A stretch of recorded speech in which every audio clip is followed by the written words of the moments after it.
Imagine you are 19 years old. You have volunteered to defend your country. You have put on the uniform. You have raised your right hand and sworn an oath. You believe with every fiber of your being that your sacrifice means something, that the nation you are fighting for sees you as a human being worth protecting. Now imagine that the same government that handed you that uniform has a different plan for your body entirely. Not the enemy's plan, your own government's plan. This is not a story from Nazi Germany. This is not a tale of some distant authoritarian regime.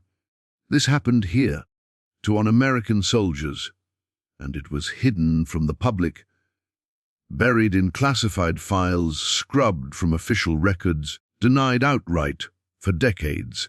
The men at the center of this story were black. They were poor. They were soldiers who had already been told their lives mattered less by the very system they served. And yet they showed up. They served. And then they were used as test subjects in secret experiments they never consented to, never fully understood, and could never speak about, because the US government made sure of it. Before we continue, drop a comment below and tell us what country you're watching from. And if you are someone who believes that the full story of history deserves to be told, every uncomfortable, suppressed, and forgotten chapter, then subscribe and join this community. We go where mainstream history refuses to go. Now, let's go back to the beginning. America is on the edge of the most catastrophic war the world has ever seen. Pearl Harbor is weeks away. Across the country, men are being drafted, black men too, though they know full well what awaits them in a segregated military. They will serve in separate units.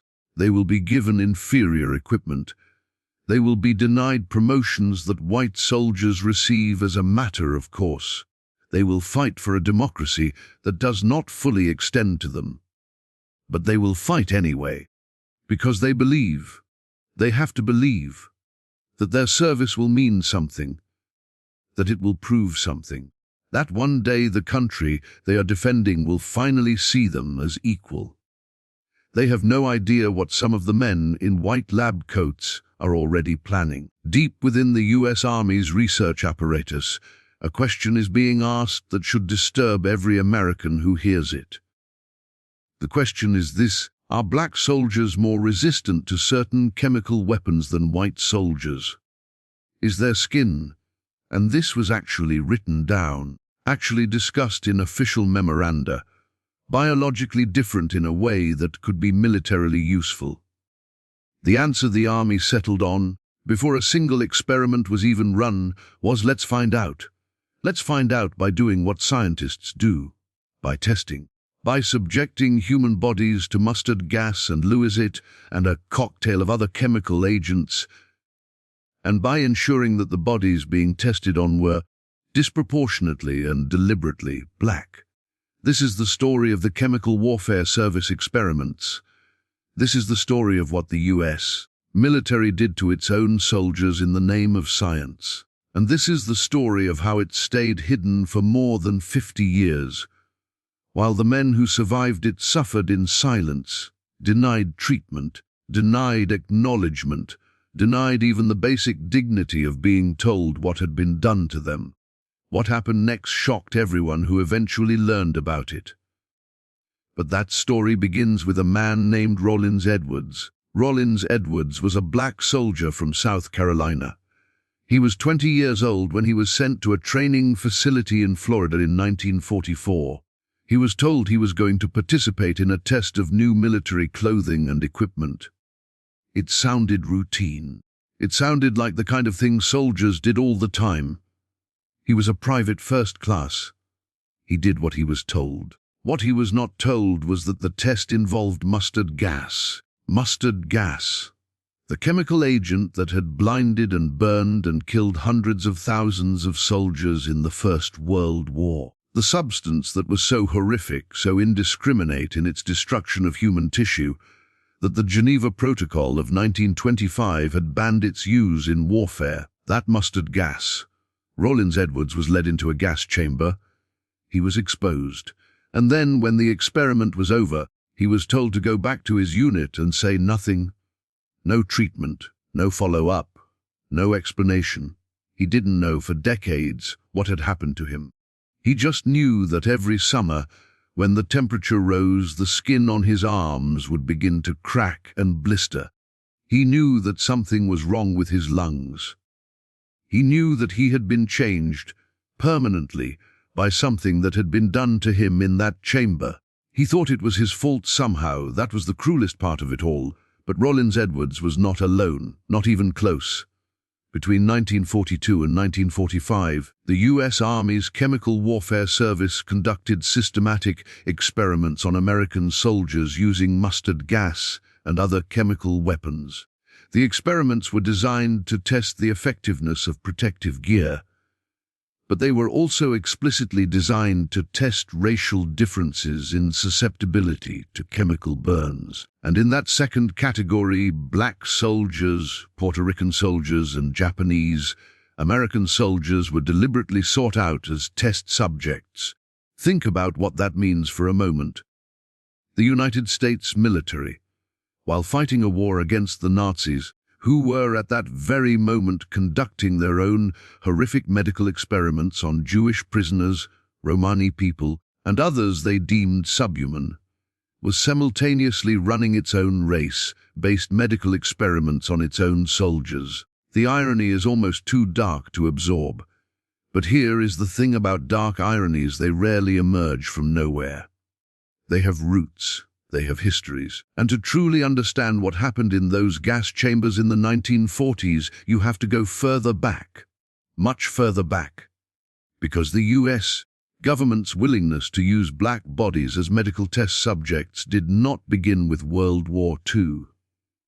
It began in the years before the Civil War, in the operating rooms and plantation clinics of the antebellum South, and it was built brick by brick, on a foundation of a specific and scientifically fraudulent belief that black people felt less pain than white people. The man most responsible for enshrining this belief in American medical culture was a physician named Samuel Cartwright, a Louisiana doctor who, in 1851, wrote an influential medical treatise arguing that black people had a fundamentally different nervous system than white people, that they were, by nature, suited to labor and subjugation, and that their capacity for pain was diminished. He invented diseases to explain the behavior of enslaved people who tried to escape. Calling their desire for freedom a mental illness, he named drapetomania. These ideas were not fringe. They were published in prestigious medical journals.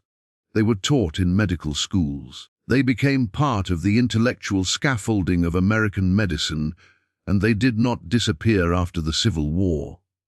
They mutated, they evolved, they found new forms. By the early 20th century, American medicine had developed a robust tradition of using black patients and subjects for research and experimentation without their consent, often without even informing them that they were being used in experiments at all. Hospitals in the segregated South routinely performed procedures on black patients that they would not have dared perform on white patients. Medical students practiced surgical techniques on black bodies. Autopsies were performed on black cadavers procured through grave robbing and body snatching, the same cadavers that white families were protected from by law. And then came the Tuskegee study. That name may be familiar to you. It should be. But even if you know the broad outlines, the specific details are more horrifying than most people realize, and understanding those details is essential to understanding everything that follows. The Tuskegee syphilis study was launched in 1932 by the U.S. Public Health Service in Macon County, Alabama. The study enrolled 399 black men who had syphilis plus 2 and 1 uninfected controls. The men were told they were being treated for bad blood, a vague local term for various ailments. They were not told they had syphilis. They were not told they were part of a medical study.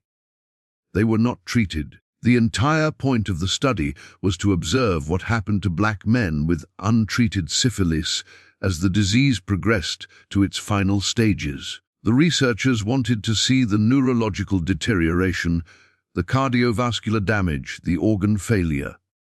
They wanted to document it, and so they watched for 40 years as these men suffered and died from a disease that had been treatable since 1947. When penicillin became widely available, penicillin could have saved most of them.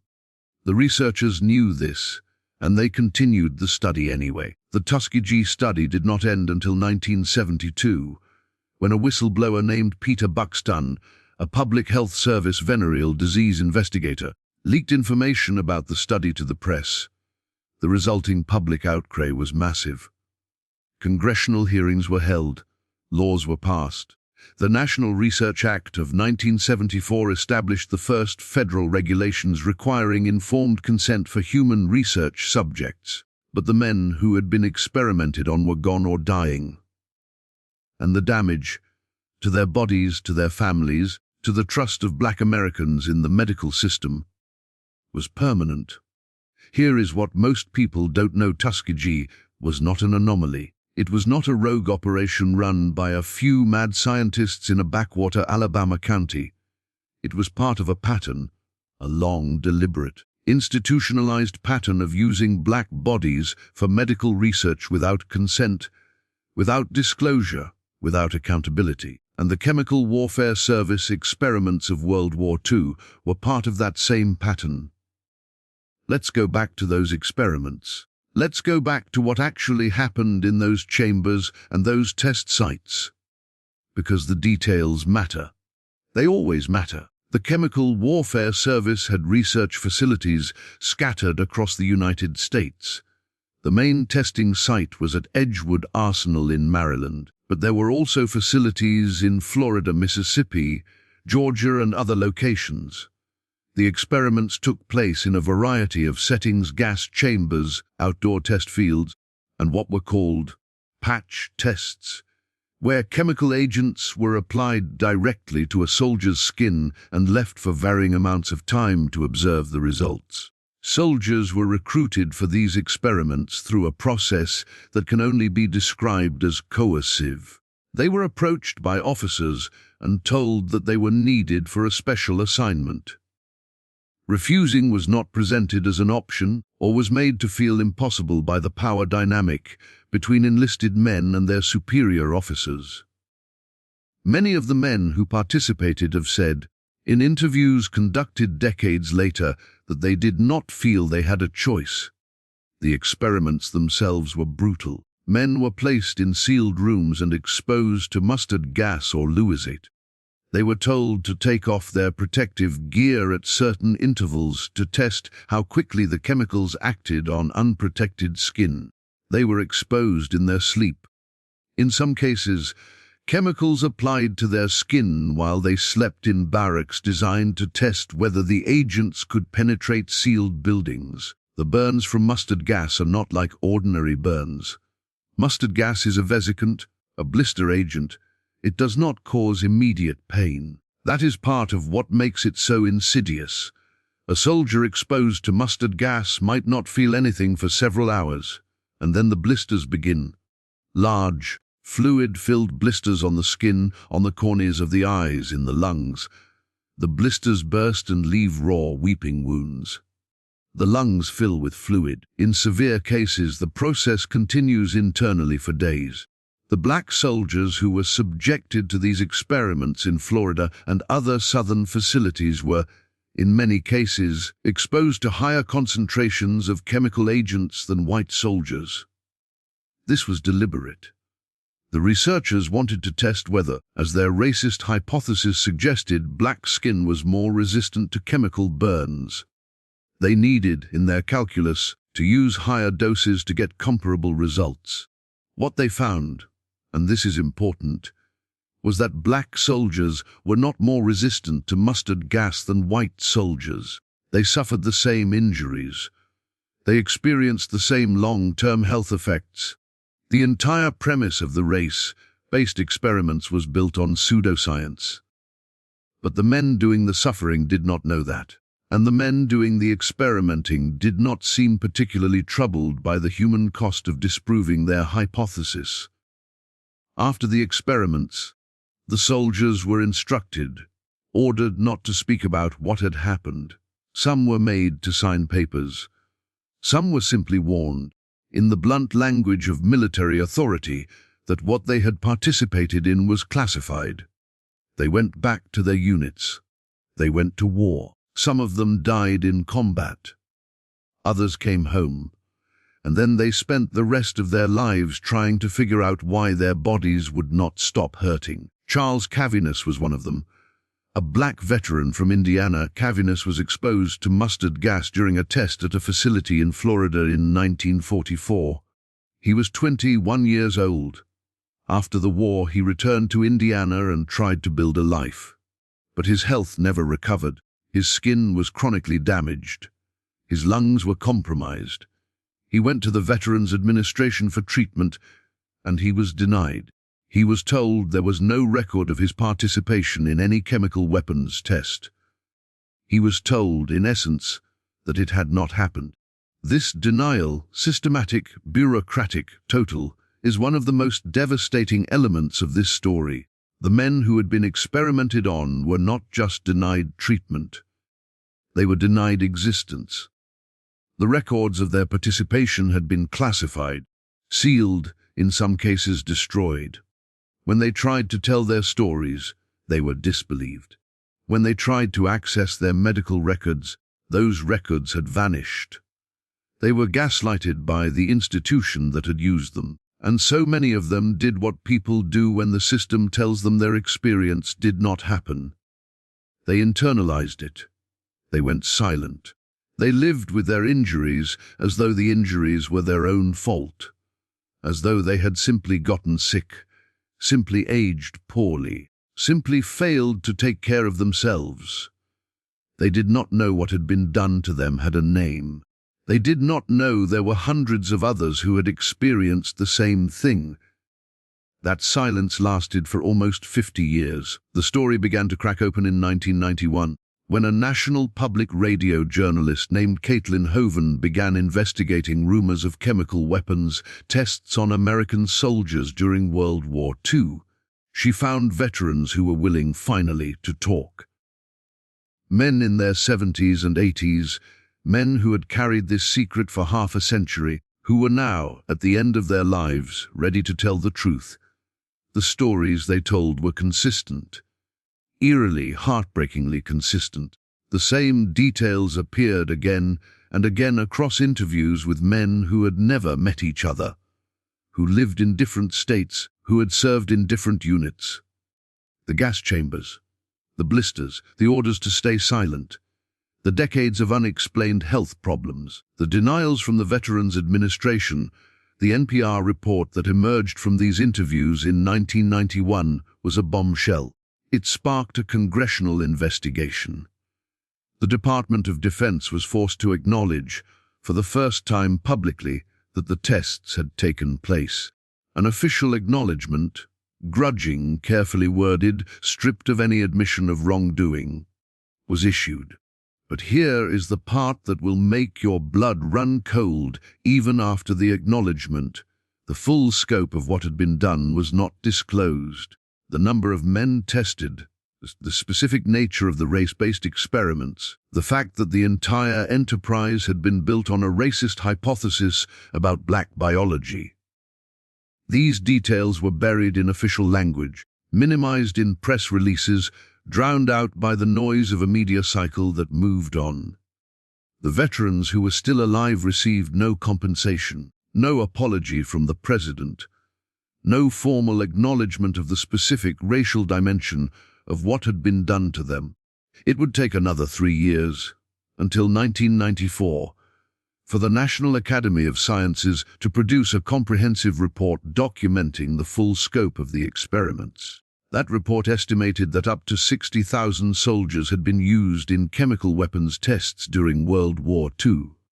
Of those, a disproportionate number were black, Puerto Rican or Japanese American, 60,000 men, and yet this story is not in most history textbooks. It is not commemorated at national monuments.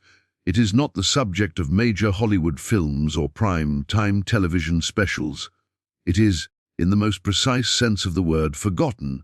But why? Why do some historical atrocities become monuments and memorials, while others disappear into the silence of official neglect? The answer, as uncomfortable as it is, has everything to do with who the victims were. Black American suffering has always been undervalued in the national historical memory. The stories that get told, the stories that get funded and taught and dramatized, are overwhelmingly stories in which white Americans are either the protagonists or the saviors or both. Stories in which Black Americans are the central characters, in which their pain and their courage and their complicated humanity are the focus. These stories have historically required extraordinary effort to tell, and even more extraordinary effort to preserve. And so we have to tell them ourselves. We have to dig into the archives and the oral histories, and the congressional testimony, and the classified documents that eventually got declassified, and we have to put the pieces together, and we have to say the names. Rollins Edwards, Charles Cavanis, the hundreds of others who were led into those chambers and told to breathe. But here is where the story takes another turn, a turn that connects the World War II experiments to something even older and even darker. Something that, once you understand it, reframes the entire history of American medicine. To understand that turn, we need to go to Tuskegee, not to the syphilis study, but to the man whose name is on the institute where it was conducted, a man who, in a supreme historical irony, represents the aspirations and the contradictions of Black America simultaneously. Booker T. Washington founded the Tuskegee Normal and Industrial Institute in 1881. He built it from nothing, from a leaky shanty and $130 in state funds, into one of the most important Black educational institutions in America. He believed in self-reliance, in vocational training, in demonstrating through excellence and productivity that Black Americans deserved a place in American society. He was wrong about some things. His critics, particularly W.E.B. Du Bois, would say he was wrong about the strategy of accommodation, of working within the system rather than challenging it directly. But he was not wrong about the power of the institution he built. And that institution became, through no fault of Washington's, and through a chain of historical events that is almost too cruel to contemplate, the site of the most infamous medical experiment in American history. The men of Macon County who enrolled in the Tuskegee syphilis study were not naive. They were poor sharecroppers and farm workers who had almost no access to medical care. When government doctors showed up and offered them free meals, free transportation, free burial insurance, and what they were told were treatments for their ailments, they said yes.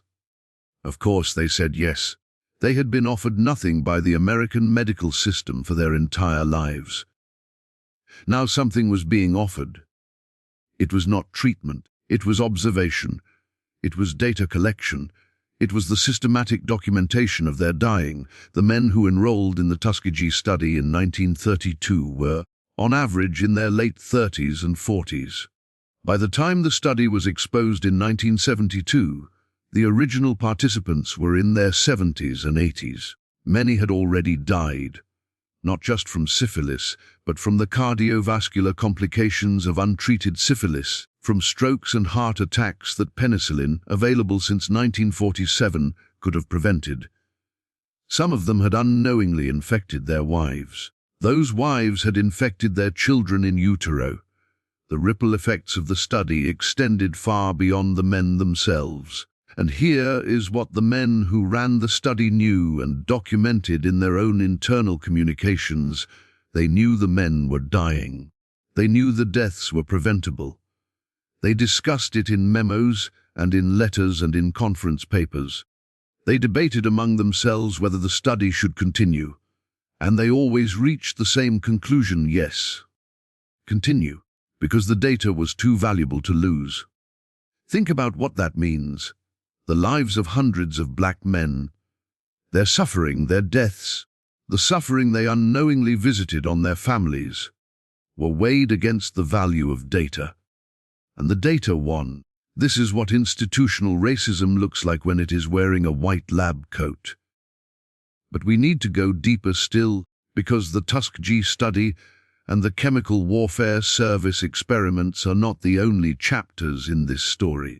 They are not even the most obscure chapters. The most obscure chapters involve things that were being done to black soldiers and black civilians not in the 1940s, not in the 1930s, but much more recently in 1950 the US Army conducted a covert experiment in San Francisco Bay, releasing a bacterium called Serratia marcescens from naval vessels offshore. The purpose was to study how biological agents might disperse in a coastal city. The city's residents were not informed. The bacterium spread across the city. 11 people were hospitalized with mysterious Serratia infections. One man died. His name was Edward Nevin. He was a retired pipe fitter, 75 years old, who had gone to Stanford Hospital with what seemed like a routine urinary tract infection. The doctors could not understand why the infection would not respond to treatment. It was, they eventually learned decades later, a rare pathogen, one that had been dumped into the air they breathed by their own government. But Edward Nevin was white, and the biological experiments that targeted black communities were different in kind, more targeted, more deliberate, more revealing of the specific way black neighborhoods were viewed as acceptable sacrifice zones by American military and public health authorities. In the 1950s and 1960s, the US Army conducted a series of experiments in American cities, releasing biological simulant agents, bacteria that were believed to be harmless but were intended to mimic the behavior of actual biological weapons, over civilian populations. These experiments were called Operation Sea Spray, Operation Large Area Coverage, and various other classified code names. What has emerged from the declassified records is this: when Army planners chose cities and neighborhoods for these experiments, black neighborhoods were disproportionately selected. The official rationale, when there was a rationale, was that these neighborhoods had certain characteristics that made them useful for testing: high population density, particular geographic features. The unstated rationale was simpler. These were communities with less political power, communities that were less likely to ask questions, communities whose complaints, if they arose, were less likely to be taken seriously. In St. Louis, Missouri, in the early 1950s, the Army conducted experiments in which a zinc-cadmium sulfide compound was sprayed over residential areas. The Army later claimed the compound was harmless. Researchers who reviewed the data decades later have questioned that claim, pointing to elevated rates of cancer in some of the affected areas. The neighborhoods where the spraying was most concentrated were black neighborhoods. And then there is the story of Willowbrook. The Willowbrook State School in Staten Island, New York, was an institution for children with intellectual disabilities. In the 1950s and 1960s, researchers from New York University deliberately infected newly admitted children with the hepatitis virus. They wanted to study how the disease progressed in a controlled population. The children at Willowbrook were, in their judgment, ideal subjects. They were likely to be exposed to hepatitis anyway in the crowded conditions of the institution, so why not expose them deliberately and study the results? A disproportionate number of Willowbrook's residents were from low-income Black and Latino families. Families who had no other options for their children. Families who were told, sometimes explicitly, that enrollment in the research program was the price of admission to the institution. This is the architecture of exploitation. It is not random. It is not accidental. It is the result of a systematic devaluation of certain lives, a devaluation so deeply embedded in institutions that the people doing the devaluing often did not recognize it as such. They were scientists. They were following protocols. They were advancing knowledge. They were serving their country. They just happened to be doing all of those things at the expense of people whose suffering they had decided did not count. Now we come to the part of the story that most Americans know the least about, and the part that connects most directly to the chemical experiments on black soldiers in World War II. In 1994, the U.S. Senate held hearings on human radiation experiments conducted by the federal government during the Cold War. These hearings were prompted by a series of investigative reports by journalist Eileen Wellsome, who had spent years tracking down the families of people who had been injected with plutonium without their consent in the 1940s. The hearings revealed a breathtaking scope of experimentation. The government had, over a period of roughly 3 decades following World War II, conducted hundreds of experiments involving radiation exposure on American civilians and military personnel. Prisoners were irradiated. Mental patients were fed radioactive materials in their oatmeal. Terminally ill patients were injected with uranium. Soldiers were marched through nuclear test sites immediately after atomic bomb detonations to test how humans would function in a post-nuclear battlefield. And who were the subjects? The records showed, again and again, the same pattern. The highest concentrations of experimental subjects came from the most marginalized communities' prisoners, the institutionalized mentally ill, the terminally ill and black Americans. One of the most disturbing sets of experiments involved the injection of plutonium into patients at hospitals affiliated with the Manhattan Project in the mid-1940s. The patients were selected because they were expected to die within months anyway, and because they were unlikely to ask questions. Many of them were black. None of them were fully informed about what was being done to them. Albert Stevens was one of the subjects. He was a house painter from California who was told he had stomach cancer and injected with plutonium in 1945.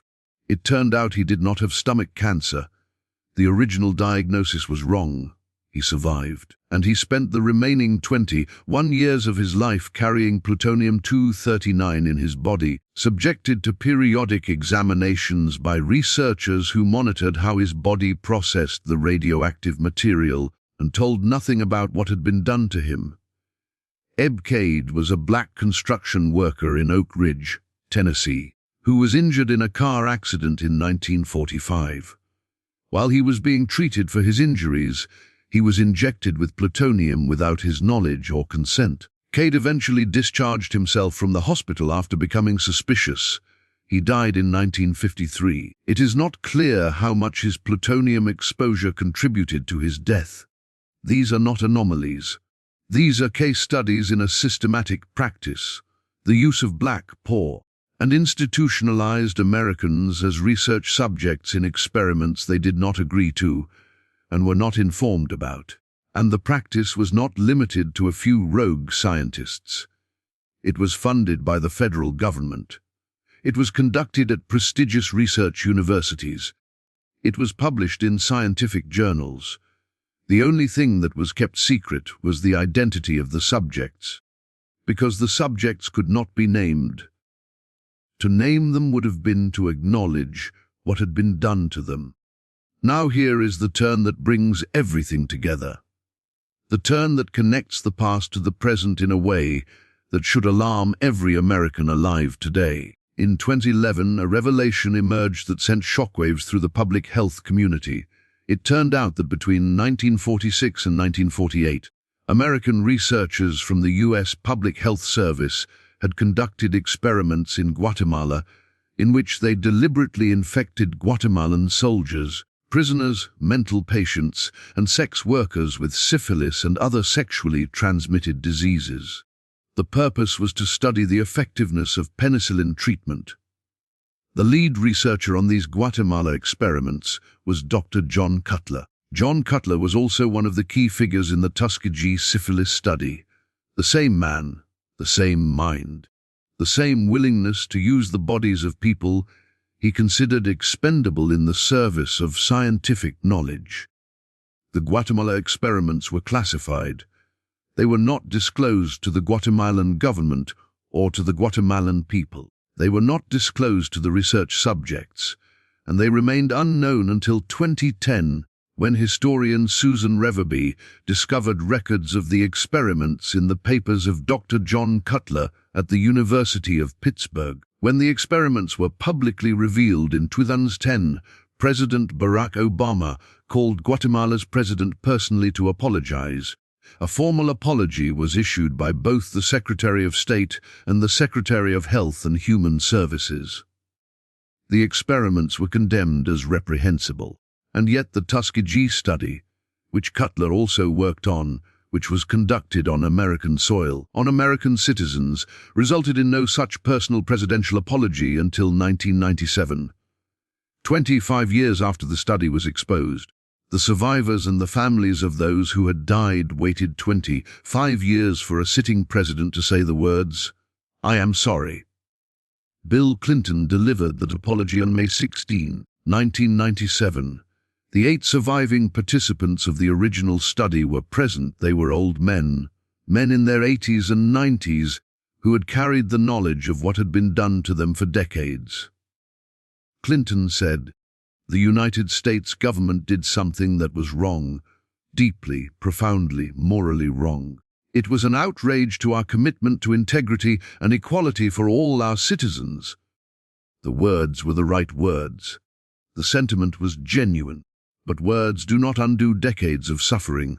They do not restore the lives lost to syphilis or to mustard gas or to plutonium. They do not rebuild the trust that was broken between Black Americans and the American medical system. A trust that, once broken, has cascading consequences that we are still living with today. Because here is the thing. The legacy of these experiments is not only historical. It is not only a question of what was done in the past. It is a living, present reality that shapes the relationship between Black Americans and the healthcare system in the United States right now. Study after study has documented what researchers call medical mistrust, a pervasive skepticism among Black Americans toward medical institutions and toward clinical research. This mistrust is not irrational. It is not the result of ignorance or superstition or paranoia. It is the rational response of a community that has been lied to, used, exploited, and harmed by the very institutions that were supposed to protect their health. When the COVID-19 vaccines were developed in 2020, researchers and public health officials were alarmed by what they called vaccine hesitancy in Black communities. They could not understand why Black Americans were, in greater numbers than white Americans, expressing reluctance to be vaccinated. They commissioned studies. They ran focus groups. They created public service announcements.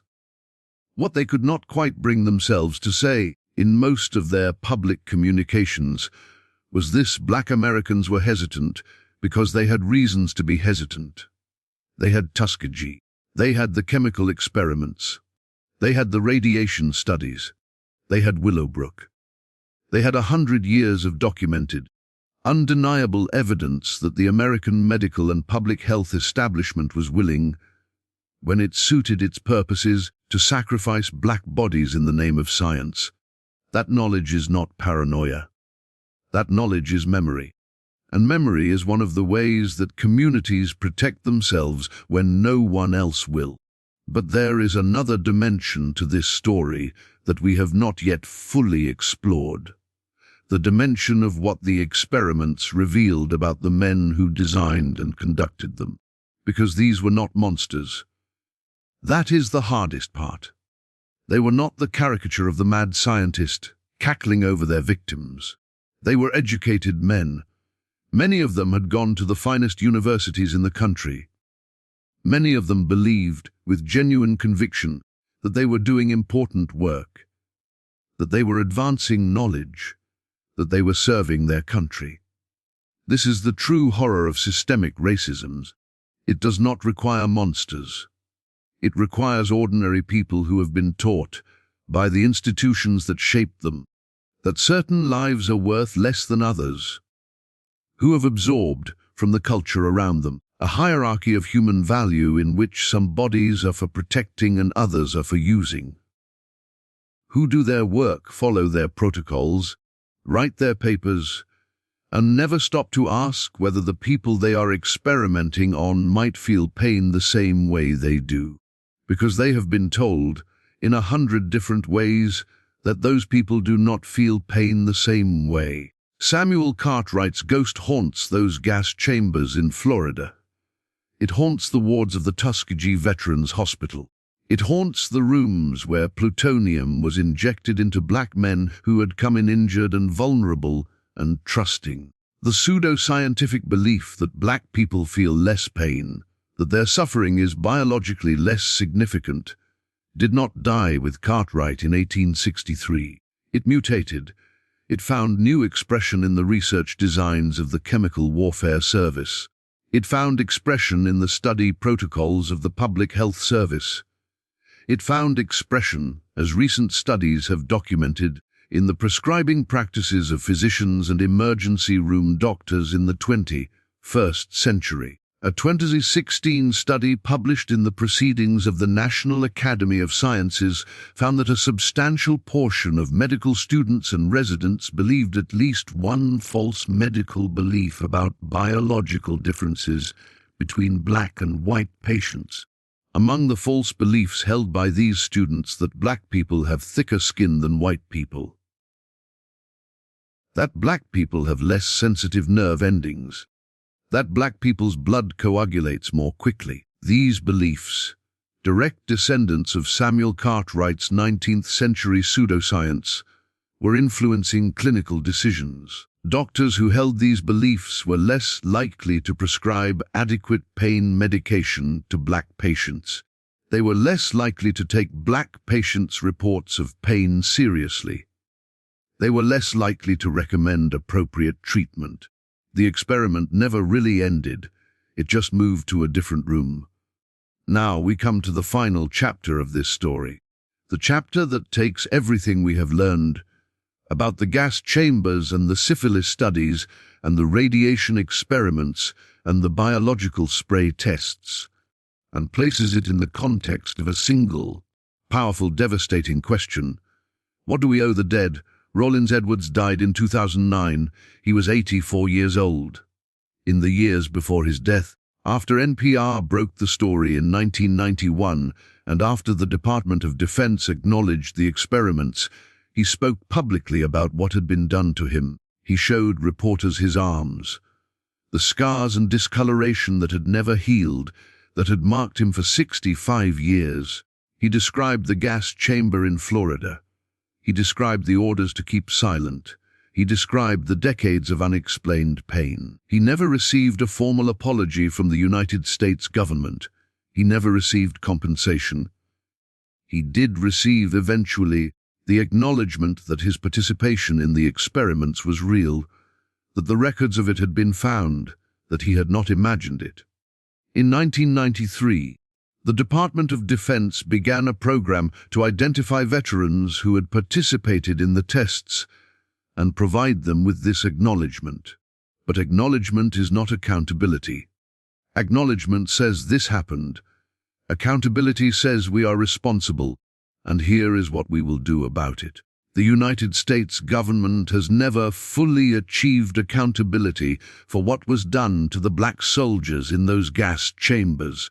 The families of the men who died from related health conditions have not been compensated. The broader medical establishment has not undergone the kind of systematic reckoning that would truly address the culture that made these experiments possible. There have been some steps forward.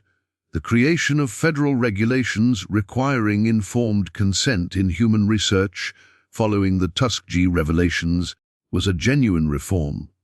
The establishment of institutional review boards to oversee medical research involving human subjects was a genuine improvement. These things matter, but they are also, in a way, a measure of how far we still have to go. because the need for those regulations reveals how thoroughly the system had operated without them, and for how long and at whose expense. The historian Harriet Washington, in her groundbreaking 2006 book Medical Apartheid, documented the full sweep of what she calls the 400-year history of unethical medical experimentation on African Americans. She traced it from the slave ships and the plantation clinics through Tuskegee and the radiation experiments and beyond. She showed, with rigorous documentation, that what happened in those gas chambers in Florida in 1944 was not an aberration. It was not a wartime anomaly. It was the continuation of a centuries-old practice. What made Washington's work so important and so uncomfortable was not just the history she documented. It was the argument she made about consequences, the argument that medical mistrust among Black Americans is not a public health problem to be solved through better marketing. It is a logical response to a documented history. And the way to address it is not to tell Black Americans that they should trust the system. It is to build genuinely and verifiably a system worthy of trust. That means confronting the history, all of it. It means saying the names. It means putting the stories in the textbooks and the monuments and the films and the school curricula. It means ensuring that every medical student in America learns about Tuskegee and the chemical warfare service experiments and the radiation studies, not as cautionary tales about a distant past, but as chapters in an ongoing story about the relationship between medicine and race in America. And it means listening, because the men who were led into those gas chambers were not statistics. They were not data points. They were not subjects. They were men. They had names and families and fears and hopes. They had volunteered to serve a country that did not fully believe they deserved to be served. And when the country used their bodies for its own purposes and then told them to forget about it, they did not forget. They carried it. For 50 years, they carried it in silence. In the blistered skin and the compromised lungs and the memories of a room filled with invisible, burning gas. They carried it in the VA offices where they were turned away, and the medical records that could not be found, and the inexplicable, relentless, lifelong pain. And when they finally got to tell their stories, they told them with a dignity that shames the people who did this to them. Rollins Edwards, shown on camera in 1991 holding up his scarred arms, speaking in measured, careful sentences about what had happened to him. He was not angry in the way you might expect a man to be angry after being used as a test subject for chemical weapons. He was something more than angry. He was resolved. He was bearing witness. Bearing witness is a profound act. It says this happened. I was here. You cannot erase me. This documentary is an act of bearing witness on their behalf. What happened to the black soldiers who were led into those gas chambers was a crime. It was an expression of a racist ideology that had infected American medicine and American military culture at every level. It was the result of a system that had decided, long before those men were born, that their pain was less important than white pain, that their bodies were more expendable than white bodies, that their lives were acceptable losses in the pursuit of knowledge. And it is not over. The systems that made those experiments possible are still with us, transformed and evolved, but recognizable to anyone who knows where to look. The disparities in pain treatment, the underrepresentation of black Americans in clinical trials, the higher mortality rates for black patients in hospitals where staff hold the same false beliefs about black biology that Samuel Cartwright articulated in 1851. The experiment is still running. The laboratory is just harder to see now. But here is what is also true. The men and women who have fought to expose this history, the journalists, the historians, the activists, the survivors themselves, have changed things. The regulations are real. The reforms are real. The congressional hearings and the presidential apologies and the institutional review boards are real. They are insufficient, but they are real. And the telling of this story, the insistence on remembering, on naming, on refusing to let the silence win, that is real too. History is not only what happened, it is what we choose to remember. It is what we insist on naming. It is what we refuse to let be buried in classified files and bureaucratic denials and the comfortable myth that the worst things are always done by someone else, somewhere else in another time. The worst things are sometimes done by us, by our institutions, by the people we trained and funded and trusted to protect the most vulnerable. That is the hardest truth. And it is the truth that these men, these black soldiers who served their country and were repaid with gas chambers and silence and decades of pain. It is the truth that they deserve to have acknowledged. Rollins Edwards, Charles Caviness, the hundreds whose names we may never know, the thousands who enrolled in a syphilis study in Macon County, Alabama, the men injected with plutonium in the name of science, the residents of black neighborhoods in St. Louis who breathed cadmium compounds sprayed from Army aircraft while they slept. They deserved better. They deserved the truth. They deserve the protections that every human being is supposed to receive. The protection of being told what is being done to your body, of being asked for your consent, of having your pain recognized and treated and not catalogued as interesting data. They deserve the dignity of being human, and we, those of us alive today, the inheritors of this history, the citizens of the country that did these things, we deserve the full weight of knowing it, because you cannot build a better system on top of an unexamined one. You cannot have genuine equality in medicine while the legacy of medical apartheid is still being swept under the rug. You cannot say that every life matters while the lives of the men in those gas chambers are allowed to fade into official silence. The question this story leaves us with is not a comfortable one. It is not the kind of question that resolves into a tidy conclusion. It is the question that sits in the chest, that changes the way you see the institutions around you, that makes you a different person for having asked it. The question is this: what is your life worth to the system that is supposed to protect you? For Rollins Edwards, in a gas chamber in Florida in 1944, the answer was less than a data point. How much has that changed? Think about that, and when you have an answer, come back, because there is always more to learn, and the truth, no matter how long it is buried, always finds a way out.